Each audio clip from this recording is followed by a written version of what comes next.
I woke up to my phone's brightness and the fact that my neck hurt. Again. The Ford Escape wasn't built for sleeping in the back, but I'd gotten decent at it. Duffel bag as a pillow, jacket bunched under my hip. Windows cracked just enough that condensation didn't fog everything up by morning. Except it wasn't morning yet. 3:47. I'd opened my bank app without thinking about it. That was the new routine. Check the balance. Watch it not move. $2,118. Same as yesterday. Same as the day before that. Micron had paid out my last check 3 weeks ago, and unemployment was still tangled up in some verification process I didn't fully understand. I'd called twice. Both times I got a recording that said to expect delays. The Costco parking lot was quiet. A couple of RVs at the far end, probably doing the same thing I was. Security drove through every few hours, but they didn't care as long as you were gone by opening. I'd learned that the first night. I closed the app and opened my messages. Ruby had sent something around midnight. "You still in Boise?" My sister. She lived in Atlanta, worked some tech support job that actually kept her employed. We didn't talk a ton, but she checked in, especially after I'd told her about the layoff. I typed back. "Yeah. Heading out soon, though. Taking a job in Montana." Didn't mention the part where I'd been sleeping in the car. Didn't mention that the job was temporary maintenance work and I had no idea what happened after it ended. Her reply came back faster than I expected. She was probably up late. "Montana? Like what kind of job maintenance thing?" "West Yellowstone. Starts in a few days." "Okay, sounds random. You good?" I stared at that for a second. "Yeah, road reset. Figure it out as I go." Road reset. I just made that up, but it sounded better than, "I'm broke and running out of options." LOL, okay. Let me know when you get there. Will do. I set the phone down and sat up. My back cracked in 2 places. The parking lot lights made everything look orange and flat. A truck rolled past on the main road, and I waited until the sound faded before I climbed into the front seat. I didn't want to be here when security came around again. They'd been fine so far, but I wasn't interested in pushing it. I started the engine and pulled out. The Indeed posting had come up 2 days ago while I was sitting in a Starbucks, stealing Wi-Fi and pretending to be someone who had a plan. Temporary maintenance worker. Xanterra, West Yellowstone, MT. Immediate start. Housing not provided. Must secure lodging within 1 week of hire. That last part was the kicker. A week to find a place. But it was work. It started fast. And it meant I might stop sleeping in the Costco parking lot. I'd applied right there, sitting next to the bathroom with a drip coffee I'd stretched out for 2 hours. The application was basic: name, experience, availability. I didn't have a lot of maintenance experience, but I'd worked enough grunt jobs to know how to bullshit my way through the questions. They'd emailed me back 6 hours later. "We'd like to offer you the position. Start date: Monday, March 6th. Please confirm receipt and your anticipated arrival date." I'd confirmed. Told them I'd be there by the 5th. That gave me 3 days to drive and find a place. Verbo wasn't great. Most of the listings in West Yellowstone were either booked solid or wanted something like $150 a night, which would burn through my cash in 2 weeks. I scrolled for a while, filtering by price, and finally found one that didn't make my stomach hurt. Cabin 3, Canyon Street, 49 night. Single room, basic amenities, private entry. The photos were bad. One shot of a narrow bed, one of a corner with a microwave and a hot plate. The cabin was behind a real estate office, which I guess explained why it was cheap. Probably some leftover property they weren't using. The host name was Sierra Powell. No reviews, no profile picture. Just a name and a listing.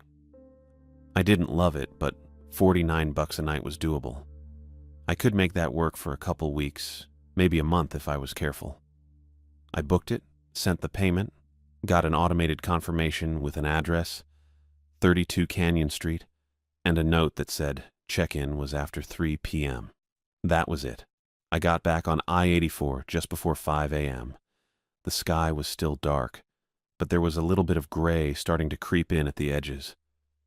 The kind of light that meant sunrise wasn't far off but hadn't decided to commit yet. I had a half tank of gas, enough to get me a decent stretch before I needed to stop again.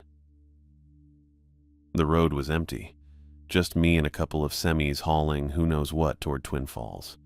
I stayed in the right lane and kept it steady. No reason to rush. No reason to burn gas I didn't need to burn. I kept thinking about the cabin. $49 a night. One room. Basic amenities. I didn't know what that actually meant. Could be fine. Could be a dump. Probably a dump, but it was a roof. It was a bed that wasn't the back of my car. And it was cheap enough that I could stretch my cash until the first paycheck hit. I told myself it was going to be clean and simple. Get to West Yellowstone, check in, start the job, work, get paid, figure out the next step. Except the timeline felt tight. A week to secure housing, and I'd just barely scraped something together. The job was temporary, which meant it ended. I didn't know when. Could be a month, could be 3. And after that, I didn't have an answer for that part. The road stretched out ahead, flat and gray in the early light.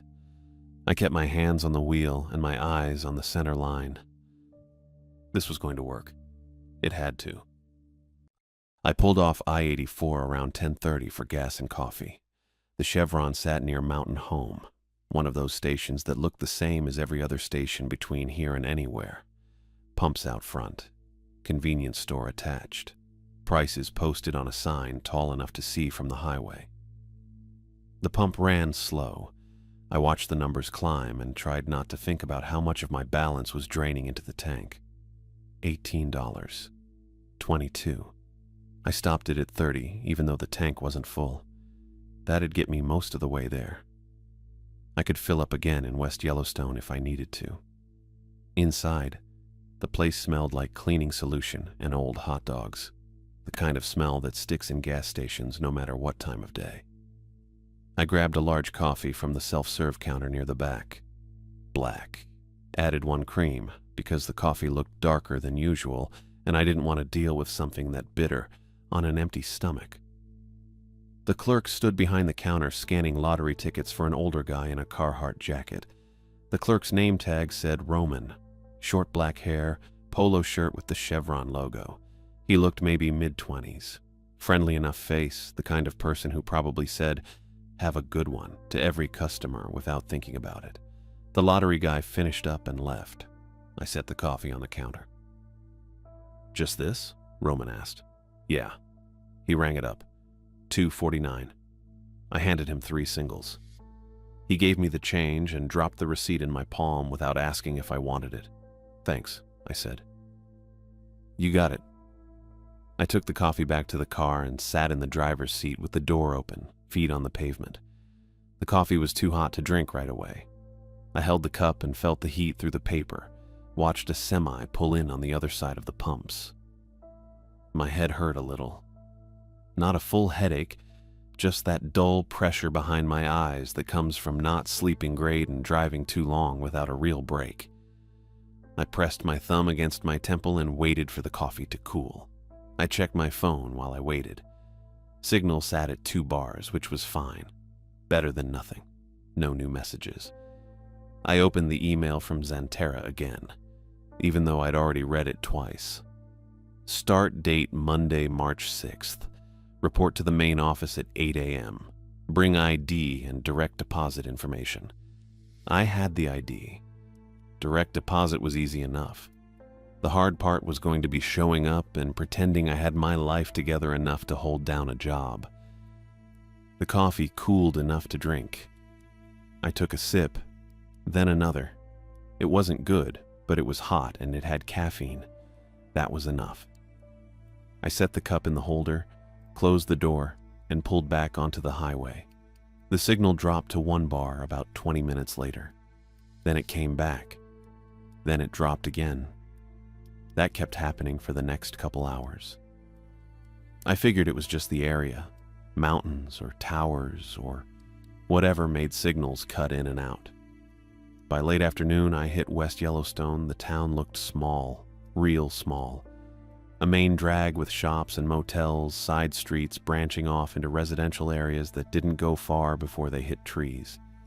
Everything had that ski town feel. Wood siding, big windows, signs advertising rentals and tours. It was only 4 in the afternoon, but the light already looked tired. That flat gray kind of daylight that happens before the sun actually sets, but after it stops feeling like midday. I followed the directions from the Verbo confirmation. Canyon Street was 3 blocks off the main road, narrow and quiet.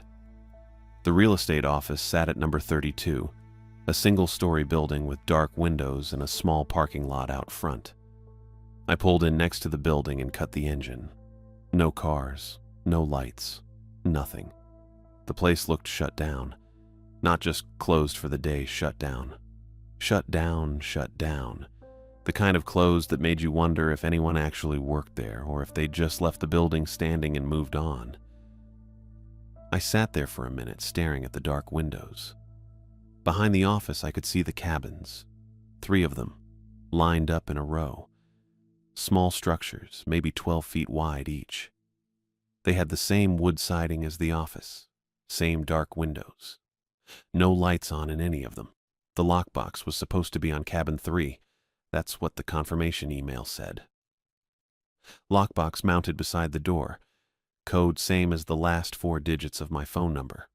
I got out of the car and walked around the side of the office. Gravel crunched under my boots. The air smelled cold and clean, that sharp bite you get in mountain towns even when it's not freezing. Cabin 3 was the one on the far right. The lockbox hung next to the door, just like the email said. I punched in the code. The box opened. Inside was a single key on a plain metal ring. I took the key and tried the door. It stuck. I pushed harder. The door scraped against the frame and finally gave, swinging inward with a sound that made me think the wood had swollen from moisture or cold, or both. The smell hit me as soon as the door opened. Stale air. That flat, cardboard kind of staleness that builds up when a place has been closed for a while. Not moldy, not rotten, just old and still. I stepped inside and flipped the light switch by the door. A single bulb came on overhead. 40 watts, maybe. Enough to see by, barely. The cabin matched the photos. 1 room, narrow bed against the left wall, small corner setup on the right, with a microwave, hot plate, and a dorm fridge about 2 feet tall. A table sat in the middle of the room with 1 chair. The bathroom door stood half open in the back corner. Everything looked clean enough. Dated, but clean. The bedspread was that rough polyester kind you see in cheap motels. The walls were bare except for a single framed print of a mountain landscape that could have been anywhere. On the table sat an envelope. White, letter-sized. My name written on the front in block letters. Logan Gomez. I picked it up, not sealed, just tucked closed. I pulled out the paper inside, 1 page, printed. The title at the top said, Rules for Cabin 3, in bold. I scanned the list. Do not use the bathroom fan. The wiring is old. Use the window for ventilation. If someone knocks twice, do not answer. If someone knocks 3 times, check the peephole first. Close the curtain after sunset. There is no street light, and the window reflects. The propane heater is backup only. If it clicks without producing heat, turn it off immediately and text this number. A number I didn't recognize, not Sierra's. At 2:17 a.m., run the generator outside for exactly 7 minutes. Set a timer. Do not skip this. I read it again. The instructions felt way too detailed. Not normal house rules, not even normal weird rental rules. These were specific in a way that made my neck tighten. I set the paper down on the table and pulled out my phone. 1 bar of signal. I opened Verbo and navigated to my messages with Sierra Powell. Typed out, just checked in, got the rules. Can you call me? Want to clarify a few things. I hit send. The message sat there with a little spinning circle next to it. Then, message failed to send. I tried again. Same thing. I checked the signal. Still 1 bar, but it wasn't moving. Just sitting there, a single sliver that apparently wasn't enough to get anything through. I walked to the window and held the phone up. Still 1 bar. I opened the door and stepped outside, holding the phone toward the road. 1 bar. No change. Great. I walked back to the car and grabbed my duffel from the back seat. That was pretty much everything I owned that mattered. Couple changes of clothes, toothbrush, phone charger, a folder with my ID and social security card, and the printout of my direct deposit form for Xanterra. The bag wasn't heavy. I probably could have fit more in there if I'd had more to bring. Inside, I dropped it on the bed. The mattress didn't bounce much, just kind of absorbed the weight and settled.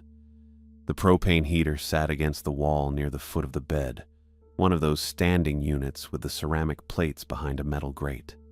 Looked old, but not ancient. I crouched down to check it. The rules said it was backup only, and if it clicked without heat, I should turn it off and text that number. The plug was already in the wall outlet. I stared at that for a second. I hadn't turned it on. Hadn't touched it, but someone had plugged it in before I got here, or maybe it had been plugged in for weeks.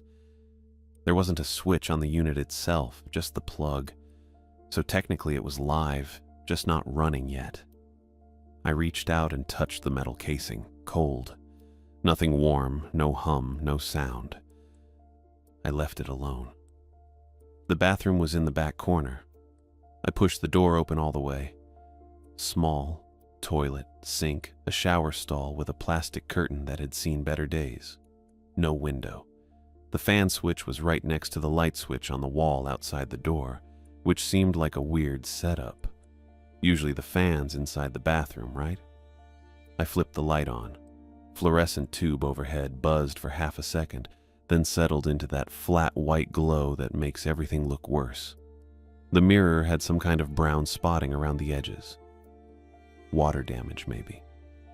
I reached up and touched the fan switch without flipping it. Warm.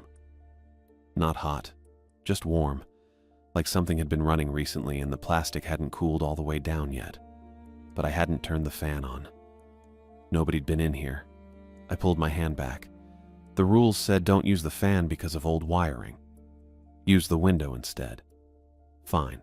Wasn't planning to use it anyway. I left the bathroom light on for another few seconds, just looking at the space. Nothing obviously wrong. Just a small, dated bathroom that smelled faintly like old tile grout. I hit the light switch and pulled the door mostly shut. Didn't latch it, just left it cracked a few inches. The cabin felt colder than it should have. I checked my phone.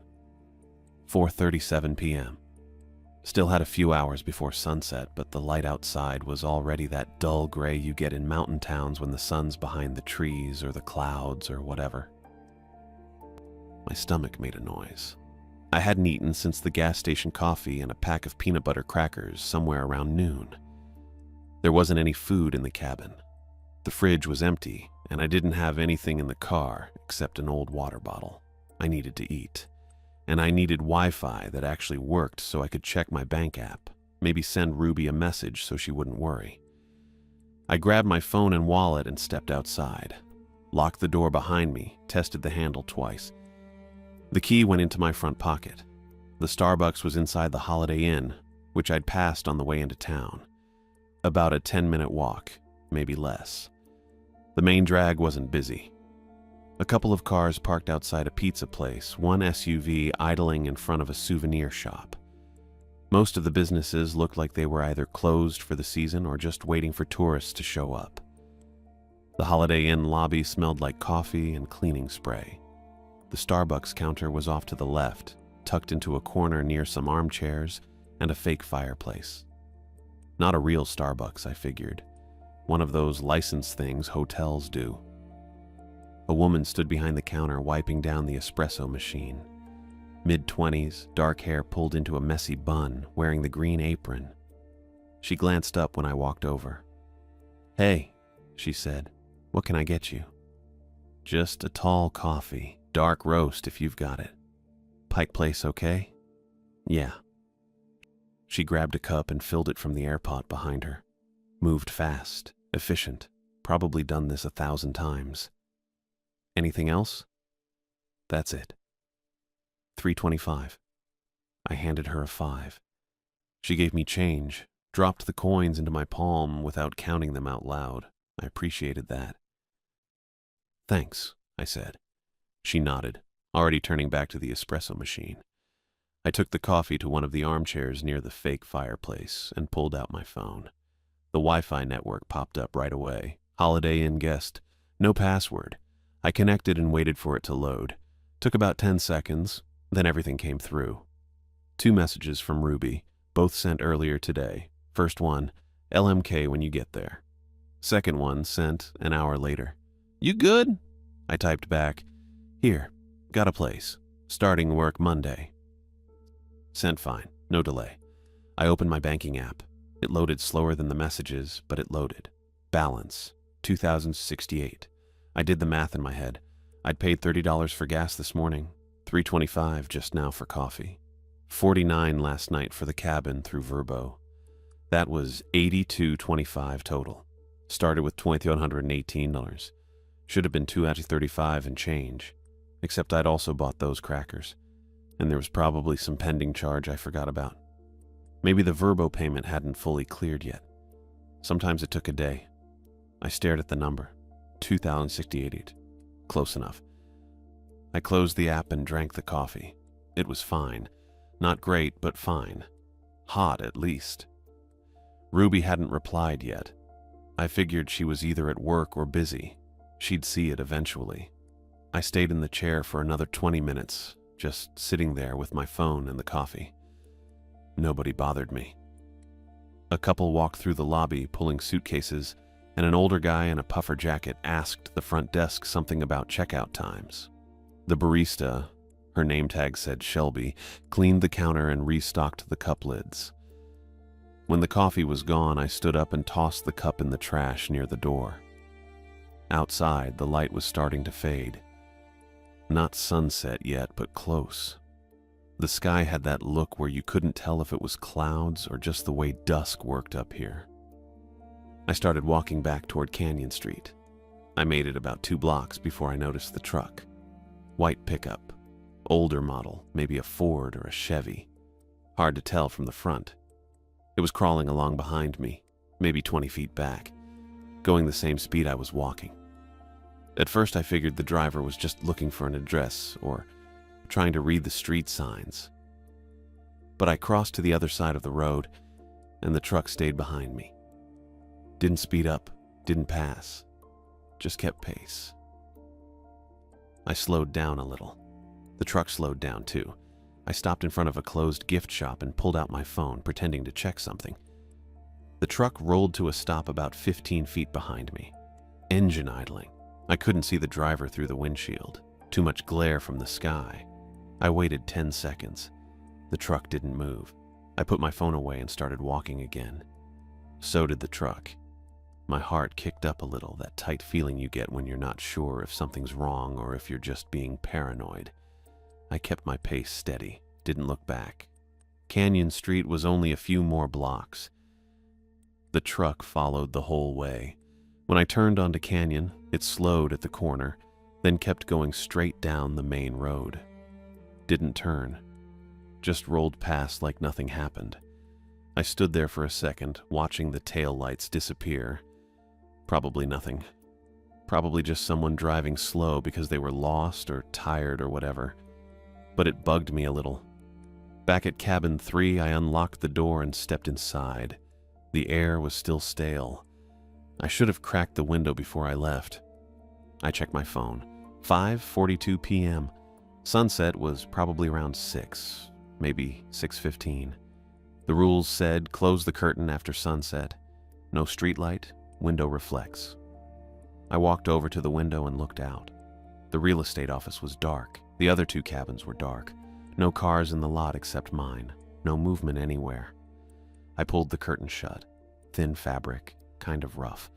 It didn't block the light completely, but it covered the glass. I turned on the overhead light and left it on.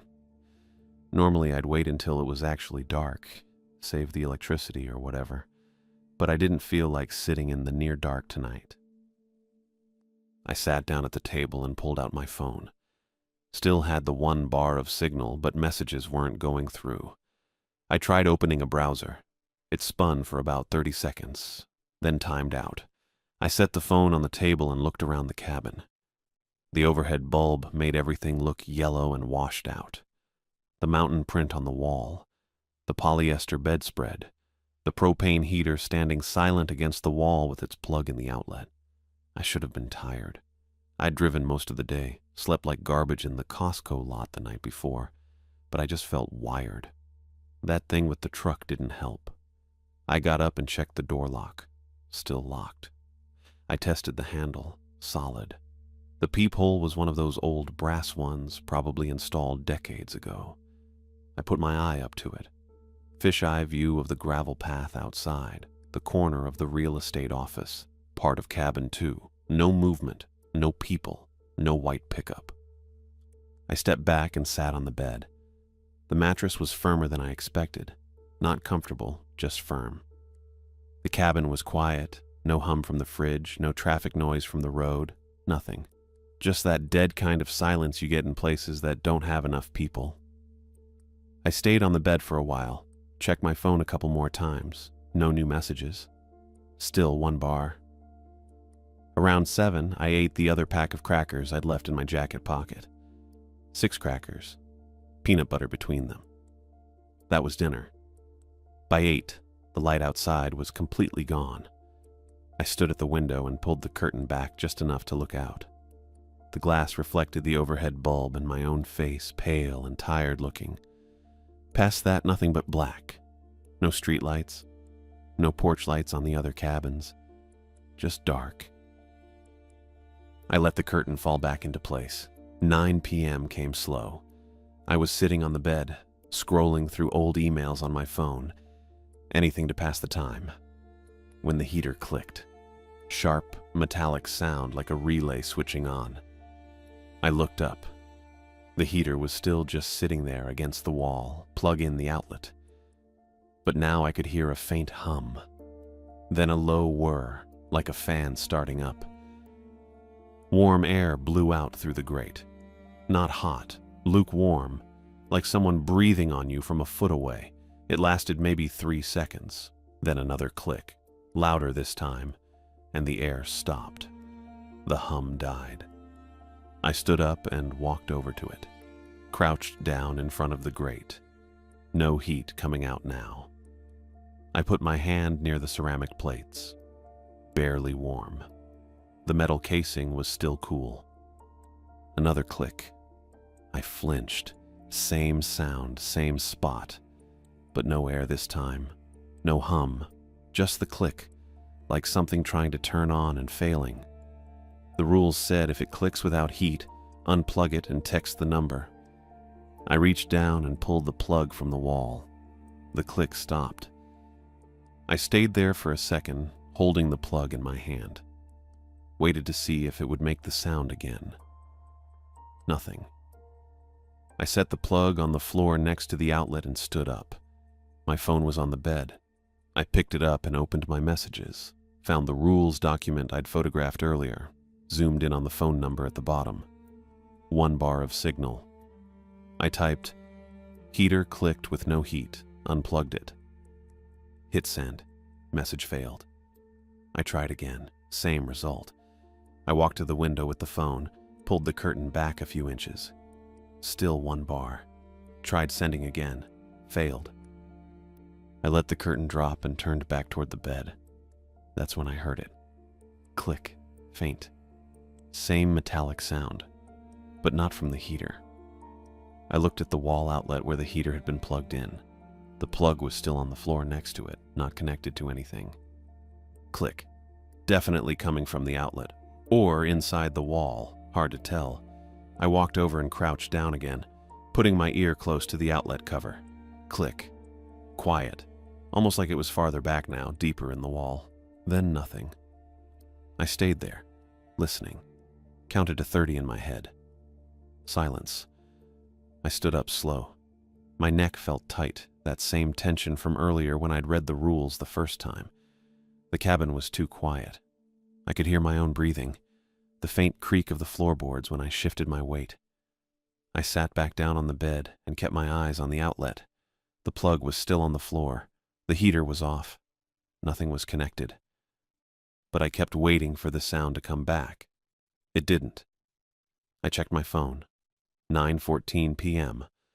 The rules said run the generator at 2:17 a.m. Exactly 7 minutes.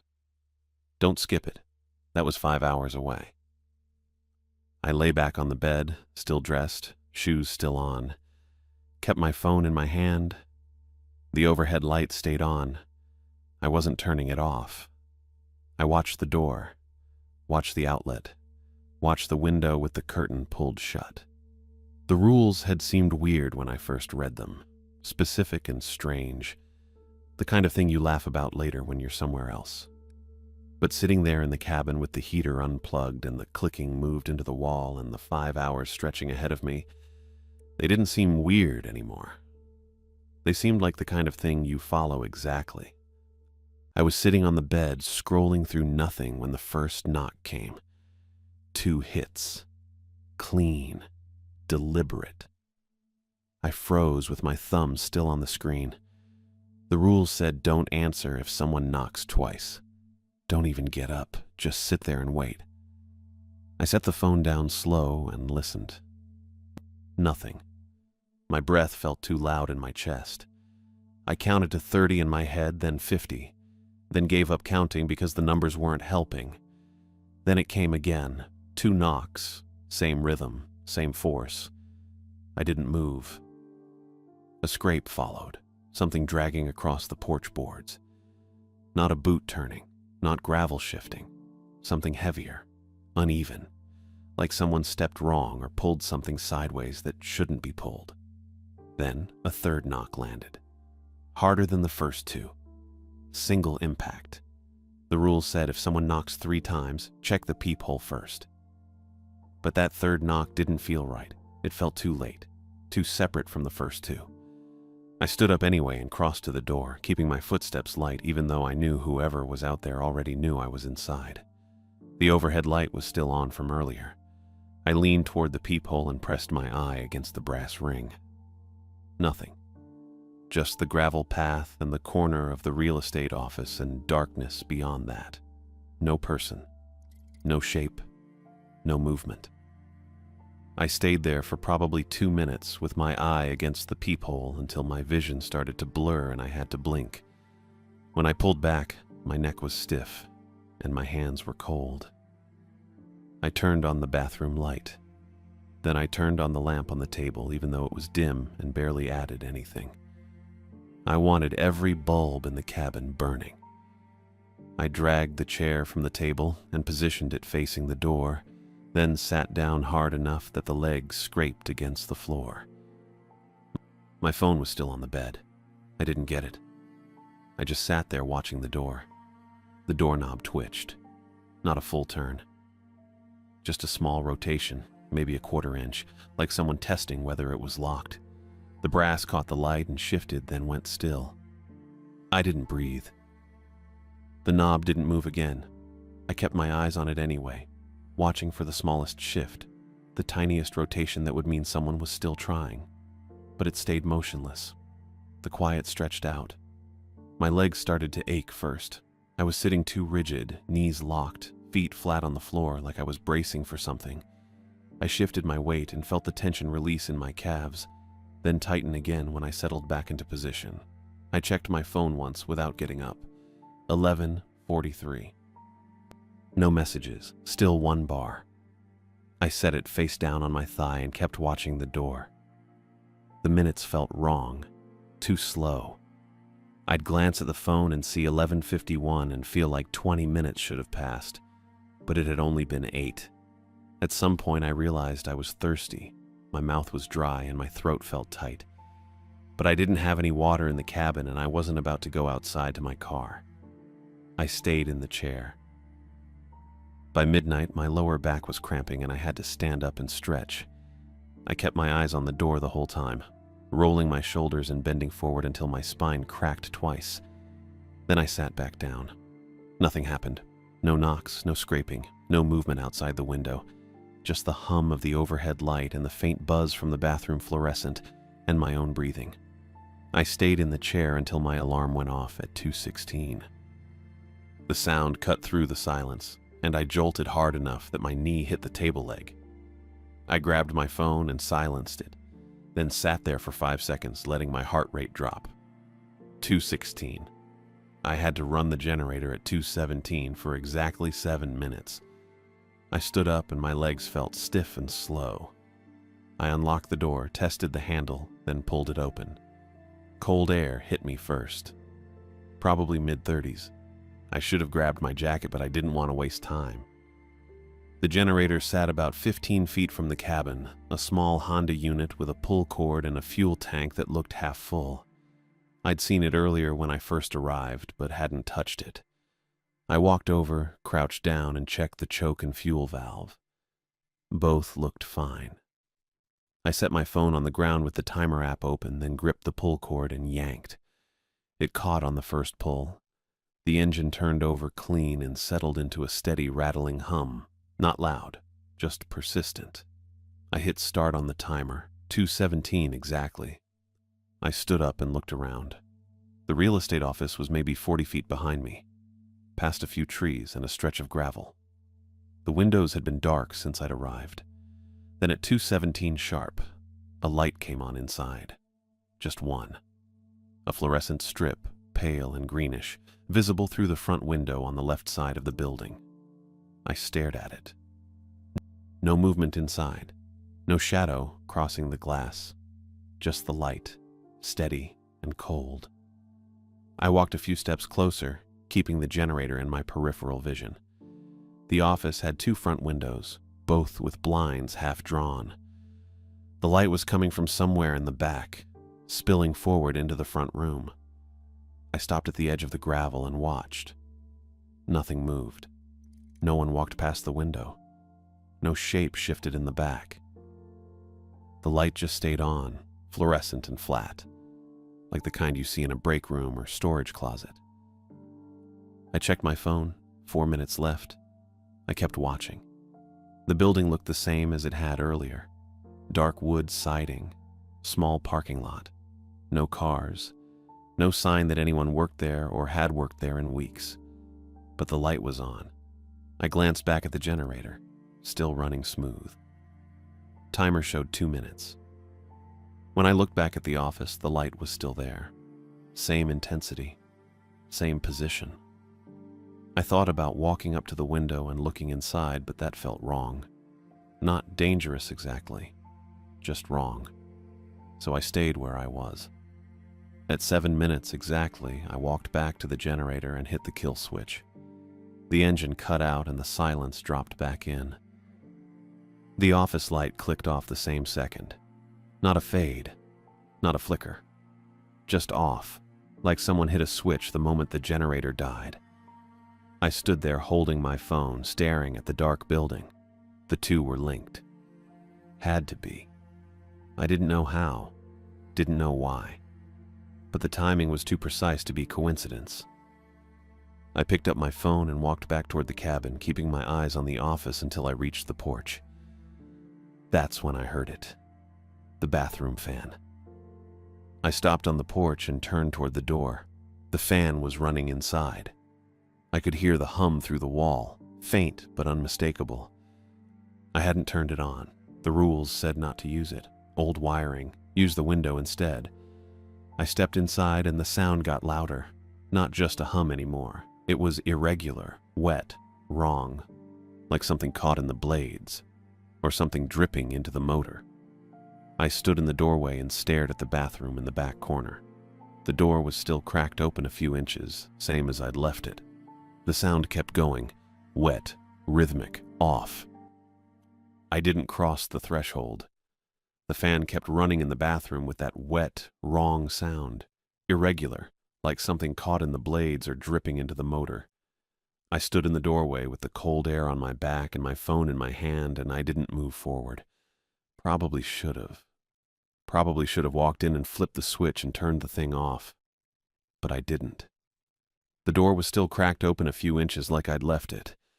The fluorescent light was on inside. I could see the edge of the sink, part of the mirror, nothing else. The sound kept going. Wet, rhythmic, off.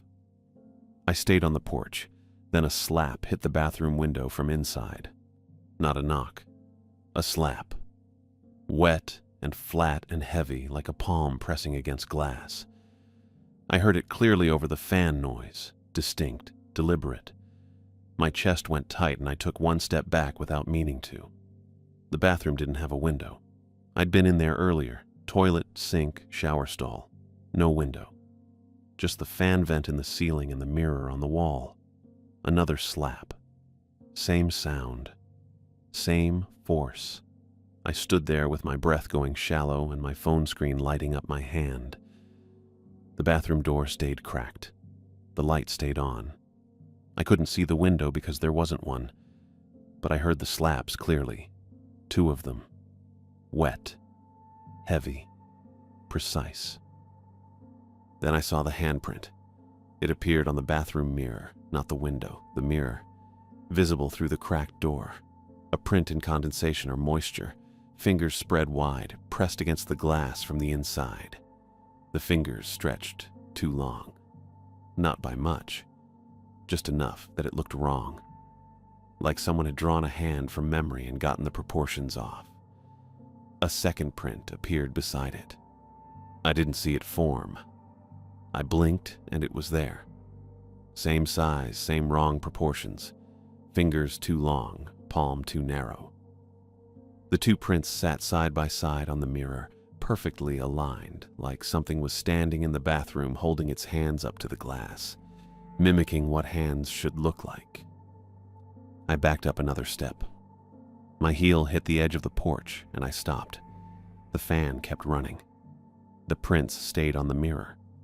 I could see them clearly through the cracked door, lit by the fluorescent bulb, condensation already starting to drip down the glass in slow lines. I didn't go inside. I pulled the door shut, locked it, tested the handle twice.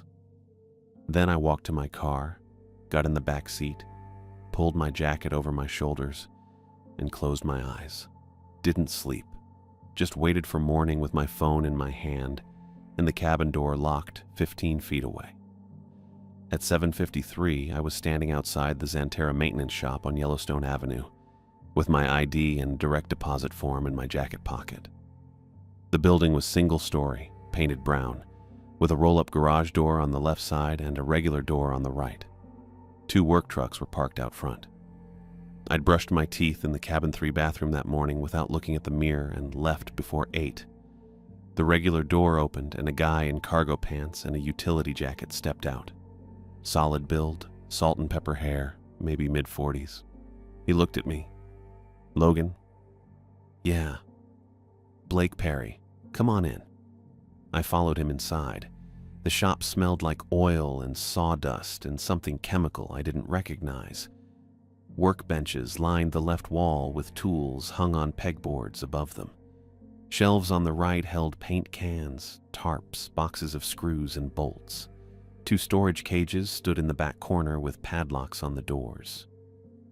Blake walked to the first workbench and picked up a clipboard. "You done maintenance before?" he asked.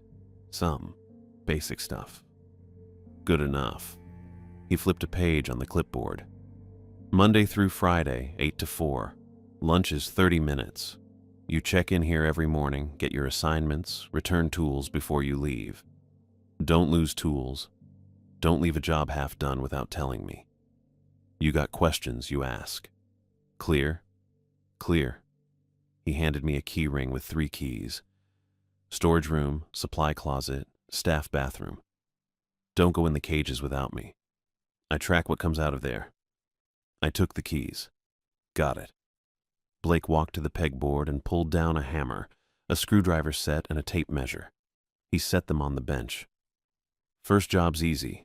There's a busted shelf in the break room at the main lodge. You're going to reattach the brackets and make sure it's level. Take these, go to the lodge front desk, ask for Marissa. She'll show you where. I picked up the tools. Okay. When you're done, come back here. I'll have something else. I nodded and turned toward the door. Logan. I stopped. Blake was watching me with his arms crossed. You good? You look tired. I'm fine, I said. Just got in yesterday, still adjusting. He nodded once. All right, get moving. I left. The break room shelf took 40 minutes. The brackets were stripped and I had to drill new holes. Marissa, a woman in her 50s with a Lodge polo and a name tag, stood in the doorway the whole time asking if I needed anything. I said no 3 times before she left. When I got back to the shop, Blake had another job ready. Tighten loose railing on the back deck of the snow lodge. After that, replace a cracked window pane in one of the employee cabins on Firehole. After that, fix a door that wouldn't latch in the laundry building. I kept my head down. Did the work. Didn't talk unless someone asked me something. By noon, my hands were sore, and I'd stopped thinking about the handprints on the mirror. At 12:30, I was back at the shop returning tools. Blake was at the workbench writing something on the clipboard. I set the screwdriver set on the bench and he looked up. You eat yet? Not yet. Take your 30. There's a deli 2 blocks down if you didn't bring anything. I hesitated. Can I ask you something? Blake set the clipboard down. Go ahead. You know the real estate office on Canyon Street?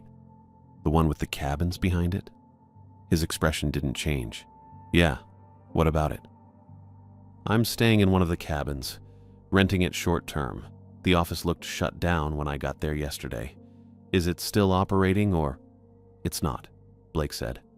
Company that owned it went bankrupt last year. Building's supposed to be locked. Locked, I repeated. Yeah, why?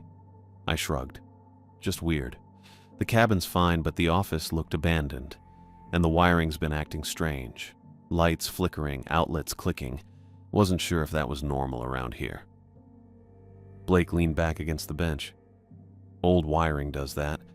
Half the buildings in this town are older than me. Flickering's common. Clicks usually mean a loose connection or a breaker trying to trip. You lose power? No. Then it's probably fine. You want, I can swing by after work and take a look. No, I said quickly. It's not that bad. Just wanted to know if it was a town thing. It is. Blake picked up the clipboard again. Electrical issues just happen here. Don't worry about it unless something stops working. I nodded. Thanks. He waved me off. Go eat. At 4:11, I was back at Canyon Street. My car was still parked in the real estate office lot where I'd left it that morning. The office windows were dark. The 3 cabins behind it sat in a row with no lights, no movement. I walked past cabin 3 and kept going to the back corner of the lot where the gravel ended and dirt began. The generator was still there. Small Honda unit, pull cord, fuel tank. I crouched down beside it and looked at the base. A black conduit ran from the generator casing into the ground about 6 inches from the frame. I traced it with my eyes. It didn't run toward cabin 3. It angled left toward the real estate office. I got on my hands and knees and crawled underneath cabin 3. The ground was cold and damp.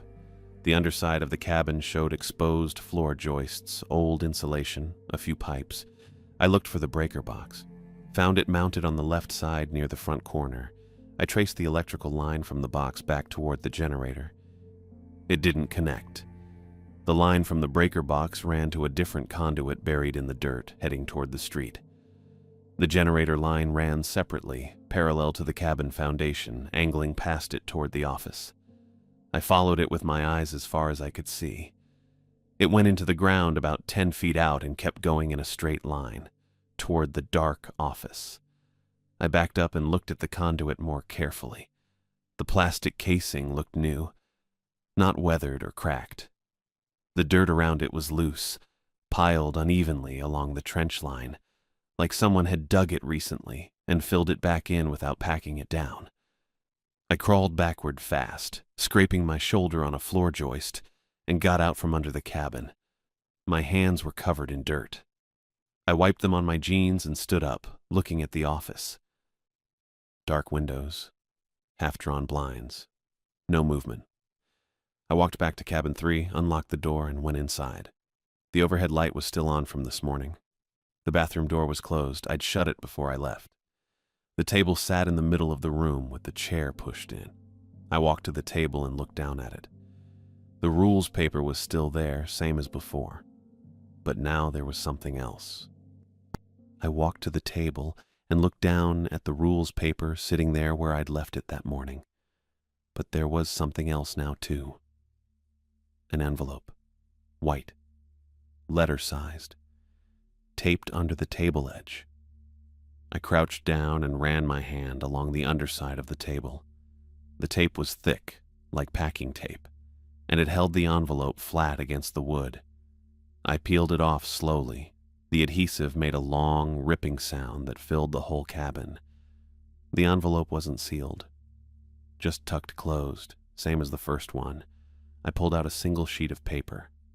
Photocopy, not an original. The heading read, "Quitclaim Deed," in bold letters at the top. Below that, a bunch of legal text I didn't fully understand.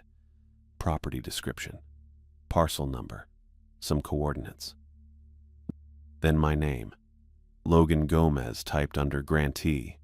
The date was 2 days ago, March 4th, the day before I arrived.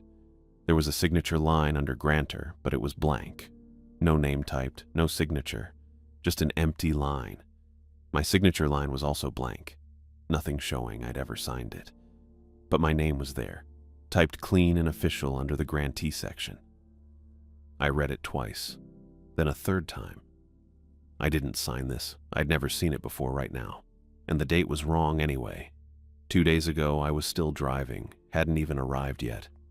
My hands felt cold holding the paper. I pulled out my phone and opened the banking app. It took a few seconds to load with the 1 bar of signal barely holding. The screen refreshed. Balance, $2,019. Pending transactions, 1. I tapped it. 3 Knox Holdings LLC. Pending withdrawal. 49 Poirot, not VRBO, not Sierra Powell. 3 Knox Holdings. I stared at the screen. My chest felt tight. 2 knocks hit the wall. Sharp. Deliberate. Not the door. The wall. Right above the table where I was standing. Right where the envelope had been taped underneath. I stepped back fast.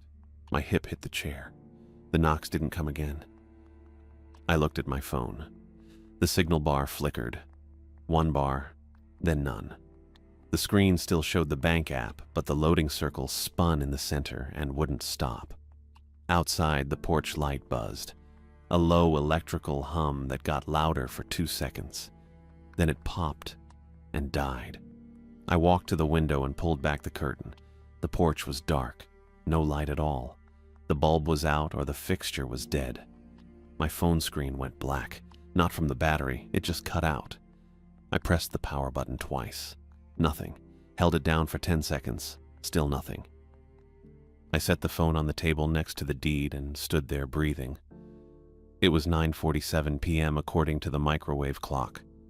At 10 p.m. exactly, the cabin went quiet. Not normal quiet. The kind of quiet where you notice the absence of sound more than you notice the sound itself. The hum from the fridge stopped. The faint buzz from the overhead bulb disappeared. Even the small creaks from the wood settling, gone. I stood in the middle of the cabin and heard nothing. Not the wind. Not a car passing. Not my own breathing. It lasted maybe 15 seconds. Then a low hum started again from the fridge, and the overhead light flickered once before going steady. That was it for me. I grabbed my duffel from the bed and started shoving things inside. Toiletries from the bathroom counter, charger from the outlet, the Xanterra paperwork. I zipped it halfway, slung it over my shoulder, and grabbed my keys from the table. The quitclaim deed was still sitting there. I folded it once and shoved it in my jacket pocket. I walked to the door, unlocked it, turned the handle, and pulled it open. The white pickup sat in the driveway, headlights off, engine off. It was parked maybe 20 feet from my car, blocking the path to the road. Same truck that had followed me 2 nights ago, older Ford or Chevy. Couldn't tell the exact model in the dark. Someone sat in the driver's seat. Just a shape. No details. No face. The figure raised one hand and tapped the windshield with a knuckle. 3 times. Slow. Precise. Same rhythm as the knocks from before. Tap, tap, tap. I stood in the doorway holding my duffel. My car was 15 feet to my left. The truck was between me and the road. The figure didn't move again, just sat there. I stepped back inside, shut the door, locked it, tested the handle twice. My hands were shaking a little. I set the duffel on the floor. I walked around the cabin and turned on every light. Overhead bulb, table lamp, bathroom light. I left the bathroom door open all the way this time. Then I dragged the chair back to face the door and sat down. It was the only instruction that matched what was happening. When things go wrong, sit still. Don't open the door. Don't leave. I sat. The bathroom fan kicked on. Same wet, irregular sound from before, like something caught in the blades or dripping into the motor. I didn't get up. I stayed in the chair. The heater clicked. Once, twice, 3 times in a row. The plug was still on the floor where I'd left it yesterday, unplugged, lying next to the outlet. Another click, this one from inside the wall. Then a faint tugging sound like something pulling along the length of the conduit buried under the cabin. The chair slid an inch toward the wall, not from me shifting my weight. I felt it move under me, a slow drag across the floor. I stood up fast and grabbed the quitclaim deed from my jacket pocket. I tore it in half, then in half again. The paper ripped loud and clean. I walked to the heater and shoved the pieces into the vent grate. They disappeared into the dark gap behind the metal slats. The heater flared. A bright orange glow lit up the grate for maybe 2 seconds. Heat blasted out, hotter than any space heater should go.